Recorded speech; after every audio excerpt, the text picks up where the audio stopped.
In this module, we'll be discussing about hydroelectric power plants. So whenever we say hydroelectric power plants, something that comes to our mind is rivers. So there are 7 major rivers in our country, and most of the rivers pour their waters into Bay of Bengal, and 9% of the land area is being occupied by water. So how do we generate this hydroelectric power? So it can be generated only when you are constructing dams. Here I have listed down 10 largest dams in India. Apart from that, there are many other dams that are being constructed to generate electricity.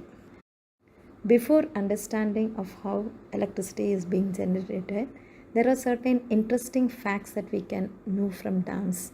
So the highest dam in India is Tehri Dam, which is present in Uttarakhand. And then the longest dam in India is Hirakud Dam, which is present in Odisha. And the oldest dam in India is the Kallanai Dam, which is constructed across Kaveri. It was constructed around 100 AD BC or 100 BC to 100 AD. Here I have just shown a relation between the energy consumption of hydroelectric power plants in 2013 and 2017. In 2013 it was just only 2%, and now it has gone up to 15%. Here you can see, though coal is one of the main source of energy, but there are other renewable energies which are now being used in a longer scale. The second graph, you can see how much amount of energy is right now being obtained from hydropower plant.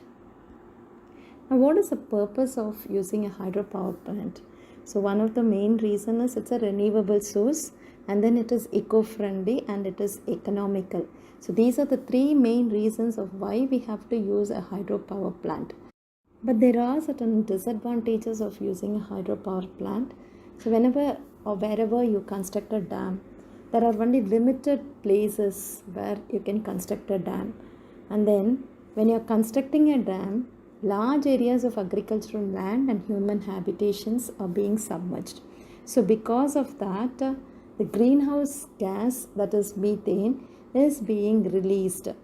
So under anaerobic conditions, that is in the absence of air, the greenhouse gas is being released, which is not good for the environment. Now, how is this energy generated? So look into this diagram.